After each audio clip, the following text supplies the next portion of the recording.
Welcome to স্বপ্ন সফল academy. 2005 সাল থেকে 2024 সাল পর্যন্ত পশ্চিমবঙ্গে যতগুলো পুলিশের এক্সাম হয়েছে এবং সেই সমস্ত পরীক্ষায় যে সমস্ত অঙ্কগুলো এসেছে সেই অঙ্কগুলো নিয়ে প্রত্যেকটি এক্সামেরই আলাদা আলাদা সমাধানের একটা ভিডিও দেওয়া হবে। এবং পূর্বে আমরা 2005 সালের যে ডব্লিউবিপি এসআই এবং কেপিএসআই যে এক্সামটি হয়েছিল 2005 সালে তার ম্যাথ সলিউশন দেওয়া হয়েছে। আজকে আমরা এই ভিডিওতে দেখব কি যে ডব্লিউবিপি এসআই এবং কেপিএসআই সার্জেন্ট 2007 সালে এক্সাম হয়েছিল এবং কন্ডাক্ট করেছিল পিএসসি। তো সেখানে যে অঙ্কগুলো এসেছিল তার সমাধান করব এই ভিডিওতে কিভাবে না খুব সহজ পদ্ধতিতে কনসেপ্ট দিয়ে।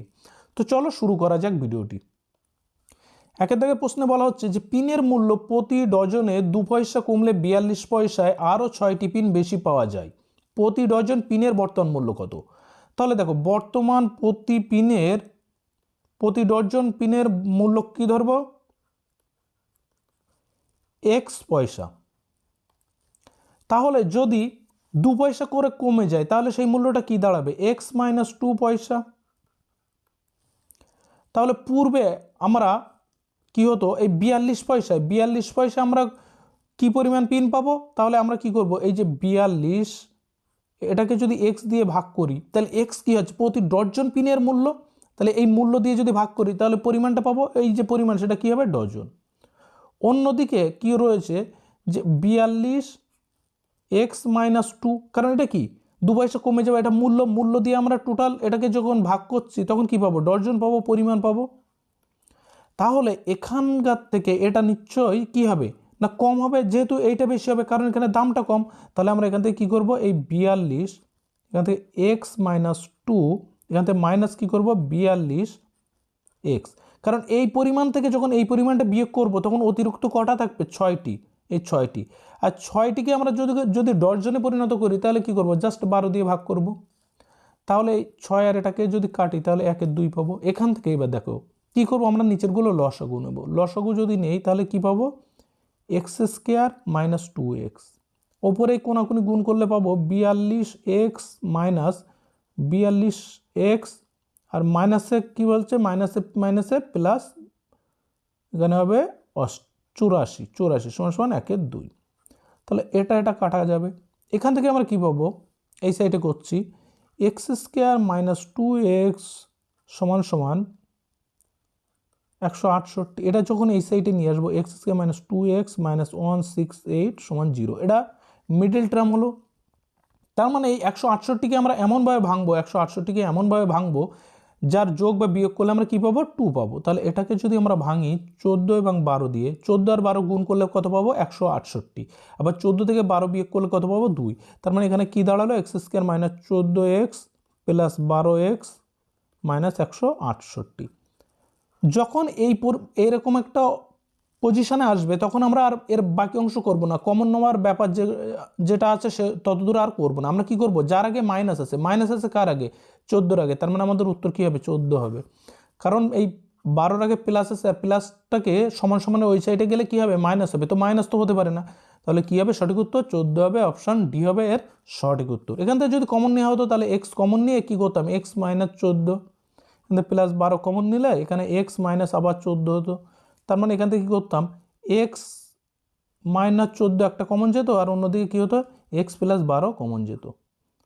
তো এইটার সমান সমান আবার 0 হবে। তো এই 14টাকে সমান সমান ওই সাইডে গেলে প্লাস হয়, আর এই প্লাস 12 ওই সাইডে গেলে মাইনাস হবে। তো 14 হবে সঠিক উত্তর। দেখে নেবো এর পরেরটা। 2 নম্বর দাগের প্রশ্নে বলা হচ্ছে 3টে সংখ্যার গড় 12, বৃহত্তম সংখ্যাটি 16 এবং ক্ষুদ্রতম সংখ্যাটি বৃহত্তমর অর্ধেক, অপর সংখ্যাটি কত? দেখো 3টে সংখ্যার গড় 12, তার মানে সংখ্যা হলো মোট কটা? 3টে। প্রত্যেকটার গড় 12 মানে কি হবে? মোট কত পাবো? এটাকে জাস্ট গুণ করে দেবো। তাহলে গুণ করে দিলে 3 বার কত পাবো? 36। এবার দেখো বড় সংখ্যাটি কত? 16। আর ক্ষুদ্রতম সংখ্যাটি কি বলছে? এই 16-র অর্ধেক মানে কত? 8। তার মানে 16 আর 8 কত হচ্ছে? 24। তাহলে এই মোট হচ্ছে 36 থেকে যদি আমি 24 বিয়োগ করে দেই তাহলে কত পাবো? 2, 1 অর্থাৎ 12। তো তৃতীয় সংখ্যাটি কত হবে? যে মিডিল সংখ্যাটি সেটা হবে 12, অর্থাৎ অপশান ডি হবে সঠিক উত্তর। নেক্সট 3 নম্বর দাগের প্রশ্নে বলা হচ্ছে একটি ব্যাগে 1 টাকা 50 পয়সা 25 পয়সার মুদ্রার সংখ্যার অনুপাত 2:3:5, তাদের মূল্যের অনুপাত কি হবে? দেখো এখানে কি রয়েছে অনুপাত? এটা দেওয়া রয়েছে, মাথায় রাখবে যে সংখ্যার অনুপাত, সংখ্যাটাকে আমরা কিসে কনভার্ট করব, আমরা মূল্যে কনভার্ট করব। তাহলে এই যে দুটো সংখ্যা যদি দেখি, দুটো 1 টাকা আছে, দুটো 1 টাকা দিয়ে মোট কত পাবো আমরা, 2 টাকা পাবো। আচ্ছা, তিনটে 50 পয়সা থাকার অর্থ কি, 1 টাকা 50 পয়সা মানে 1.5, একটা জিরো দেই। আচ্ছা, 5টা 25 পয়সা মানে কত, 5টা 25 পয়সা দিয়ে কত হয়, 1 টাকা 25 পয়সা হয়। তাহলে এখানে 2 ঘর আগে দশমিক, এখানেও 2 ঘর আগে দশমিক, এই দশমিক তুলে দিলাম। তাহলে 2 ঘর আগে মানে এখানে দুটো শূন্য দিলাম। আমরা যদি 25 দিয়ে কাটি 200, তাহলে এখানে কত পাবো 8, 25 দিয়ে কাটলে এখানে কত পাবো 6, আর এখানে 25 দিয়ে কাটলে কত পাবো 5। তাহলে উত্তর কী হবে 8:6:5। তো এখানে কী হবে, অপশান সি হবে সঠিক উত্তর। নেক্সট 4 নম্বরের প্রশ্নে বলা হচ্ছে কোনো সংখ্যাকে 91 দ্বারা ভাগ করলে 7 ভাগশেষ থাকে, ওই সংখ্যাকে 7 দ্বারা ভাগ করলে কত ভাগশেষ থাকে। তো খুবই সহজ অঙ্ক। কি করব আমরা, এই যে ভাগশেষটা রয়েছে 7, এটাকে আবার এই 7 দ্বারা ভাগ করব। তাহলে আমি যদি 7 দিয়ে ভাগ করি তাহলে কি হবে, 7 × 7, অর্থাৎ আমার ভাগশেষ কি পড়ে থাকলো, এখানে 0 পড়ে থাকলো ভাগশেষ। তাহলে সঠিক উত্তর কি হবে, অপশান সি হবে সঠিক উত্তর। নেক্সট 5 দাগের প্রশ্নে বলা হচ্ছে যে যদি এ এর 20% সমান বি এর 50% হয়, তাহলে এ বি এর শতকরা কত শতাংশ হবে। তাহলে আমরা কি করব, এর 20% সমান কি হচ্ছে বি এর 50%। তাহলে এখান থেকে এই পার্সেন্ট কাটবো, এখান থেকে এই শূন্য কাটবো, এখান থেকে এই শূন্য কাটবো। তাহলে এখানে কি পেলাম, 2a সমান 5b, এটাই পেলাম। তাহলে এখান থেকে কি পাবো, a/b সমান 5/2, অর্থাৎ a এর মান কত পেলাম 5 এবং b এর মান কি পেলাম 2। তাহলে কি বলছে যে বি, এই যে বি এর শতকরা কত শতাংশ। তাহলে আমরা দেখছি বি হলো কত 2 আর 5, এর মান কত 5। তাহলে আমরা দেখবো এই 2 কিসের 5-এর উপরে ইন্টু 100। তাহলে এখান থেকে যদি কাটি 5 20 100, অর্থাৎ কত হবে 40%। তো অপশান এ হবে সঠিক উত্তর 40%। নেক্সট 6 দাগের প্রশ্নে বলা হচ্ছে কোনো বৃত্তের পরিধি ও ক্ষেত্রফলের সংখ্যামান সমান হলে বৃত্তটির ব্যাসার্ধ কত। তাহলে একটা কি বলছে পরিধি আর অন্যদিকে কি বলছে ক্ষেত্রফল, দুটোই সমান। তাহলে দেখো পরিধির সূত্র আমরা কি জানি 2πr পরিধি, আর ক্ষেত্রফলের সূত্র কি জানি πr²। তাহলে এখান থেকে এই পাই আর এই পাই কাটলাম, এখান থেকে এই আর কেটে কি লিখবো আমরা, একটা আর, এখানে দুটো আর, এখানে একটা আর। তাহলে আর এর মান কত পড়ে থাকলো 2, অর্থাৎ আর মানে কি আমরা জানি আর মানে ব্যাসার্ধ, তাহলে ব্যাসার্ধ কত হবে 2 হবে, অর্থাৎ অপশন সি হবে সঠিক উত্তর। নেক্সট 7 দাগের অঙ্কে বলা হচ্ছে নিম্নের কোনটি বৃহত্তম, কি দেওয়া আছে √2, 3√3, 4√4 এবং 1। তাহলে এই অঙ্কটি আমরা কিভাবে সমাধান করব, দেখো এখানে কি রয়েছে রুট, শুধু রুট মানে রুট, তার ভিতর 2 থাকে, তো 2 এটা একটা। তারপর কি রয়েছে 3√3 এবং কি রয়েছে 4√4 এবং 1। তো আমাদের প্রথম কাজ হবে এই যে 2, 3 এবং 4 এদের লসাগু নেবা। কি নেব 2, 3 এবং 4 এদের লসাগু নিলে কত হবে 12।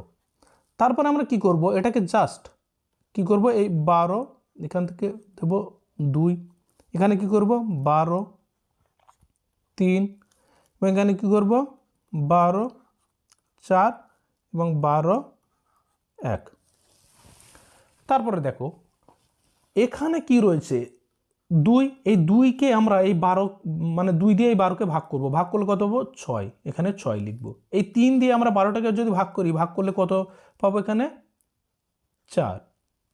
এই 4 দিয়ে যদি 12কে ভাগ করি কত পাবো 3, এই 3টাকে এর পাওয়ারে বসিয়ে দেব। আর এখানে কি হবে 1, তো এখানে 1-এর রুট করি আর যাই করি না কেন 1-এর মান সবসময় 1ই আসবে, তো 1টাকে পা দিয়ে দাও। তাহলে এখান থেকে আমরা কি করব, এখান থেকে আমরা দেখব √12, এখানে কি হচ্ছে 2 2 4, 4 2 8, 8 8 64। আচ্ছা এখানে কি পাবো 12, √3 × 9, 9 81। এখানে কি পাবো √12, 4 4 16, 4 16 64, আর এখানে 12√1। তাহলে এবার দেখো এখানে প্রত্যেকের এখানে কি রয়েছে 12, এখানেও 12 আছে, এখানেও 12। তাহলে এবার আমরা খুব সহজেই বুঝতে পারছি যে সংখ্যাটি সব থেকে বড় হবে সেটাই হবে বৃহত্তম। এখানে 81 সব থেকে বড়, কারণ এদের প্রত্যেকে কি রয়েছে, √12 এখানে 12 করে আছে। তাহলে এখানে কি হবে, বড় কোনটি, 81। তো 81 যদি সব থেকে বড় হয় তো বড় এটাই হবে সঠিক উত্তর। আর সবথেকে ছোট হলে কোনটা হতো, এটাই হতো। তাহলে এখানে সঠিক কি রয়েছে, কার মাথায় আছে, এটা 3√3। তো এটা হবে অপশন বি সঠিক উত্তর। তাহলে এটা কিভাবে করব আমরা, জাস্ট প্রথমেই রুটে এর যে বাইরে যেগুলো সংখ্যা রয়েছে তাদের এলসিএম নেবো, লসাগু নেবো, সেটাকে সমান করে প্রত্যেকের লিখবো, এবং যে এই এখানকার যে সংখ্যাটি আছে সেটাকে দিয়ে এই এলসিএমটাকে ভাগ করবো এবং তাদের পাওয়ারে বসিয়ে দেবো। আশা করি বুঝতে পেরেছো। নেক্সট 8 দাগের প্রশ্নে বলা হচ্ছে কোন শ্রেণীর পরীক্ষায় 72% ছাত্র অঙ্কে, 70% ছাত্র ইংরেজিতে এবং 60% ছাত্র উভয় বিষয়ে পাশ করেছে। মোট ছাত্রের সংখ্যা 50 হলে উভয় বিষয়ে ফেল করেছে এরূপ ছাত্রের সংখ্যা কত? তাহলে দেখো,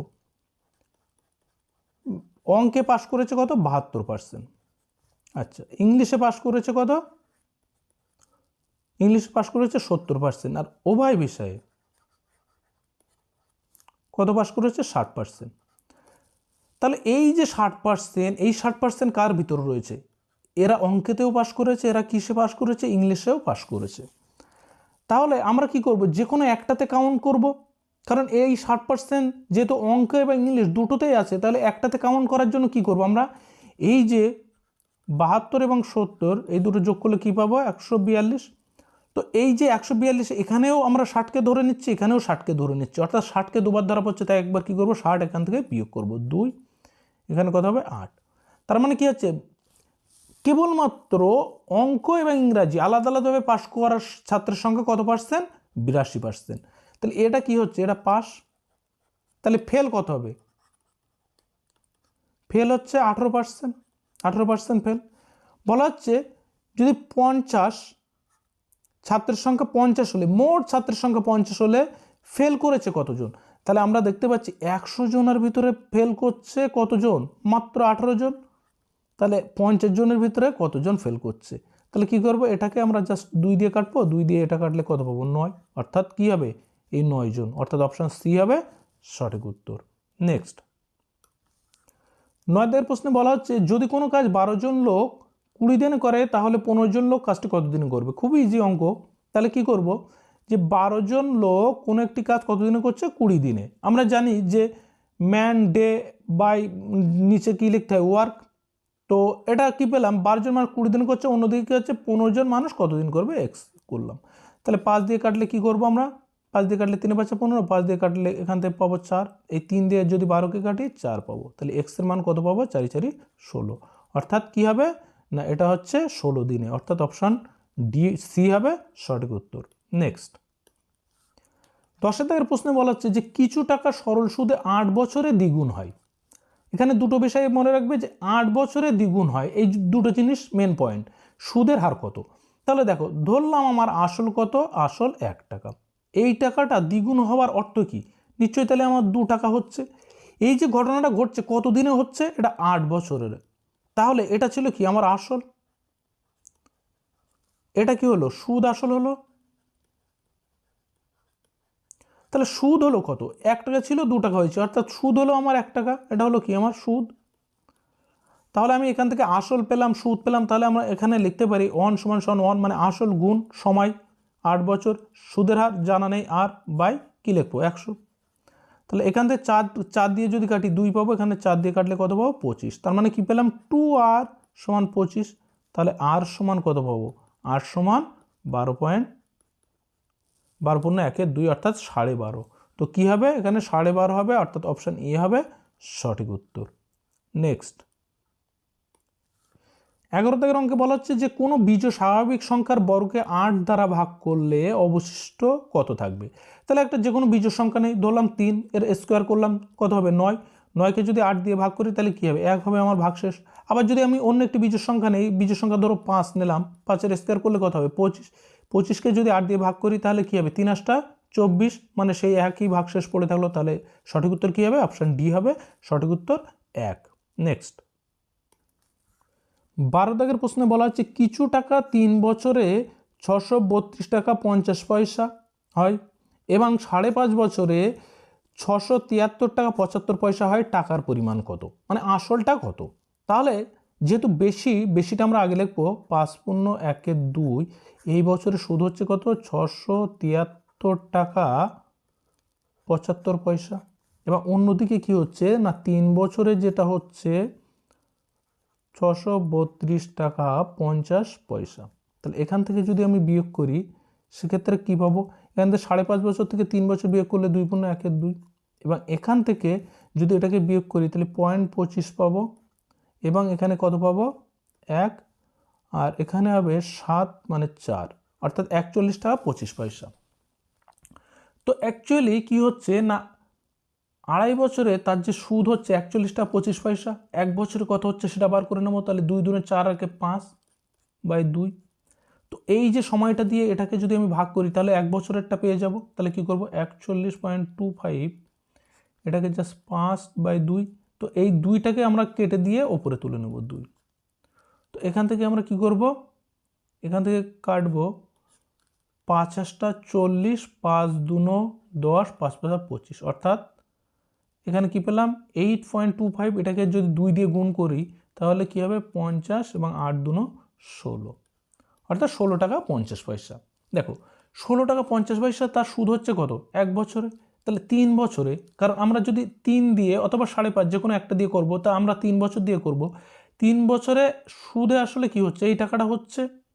তো এটাকে 3 দিয়ে যদি গুণ করি তাহলে কত পাবো, 3 দিয়ে গুণ করলে 3 × 16 = 49.50, অর্থাৎ 49 টাকা 50 পয়সা। তো এটাকে থেকে আমরা বিয়োগ করব, তো 632.50, এখান থেকে বিয়োগ করব কত 49.50। তো এখান থেকে 0 0, এখানে পাবো 3, হাতে 1, 4 × 5, তো 5 63 5 মানে 58, অর্থাৎ 583 টাকা 583 টাকা, অর্থাৎ অপশান এ হবে এর সঠিক উত্তর। তো আজকে এই 12টি মোট ম্যাথের সমাধান করলাম। নেক্সট যে 13টা মতন রয়েছে সেগুলো সমাধান করব। যদি ভিডিওটি ভালো লাগে অবশ্যই চ্যানেলটিকে সাবস্ক্রাইব করে দিও এবং ভিডিওতে একটা লাইক দিয়ে দিও।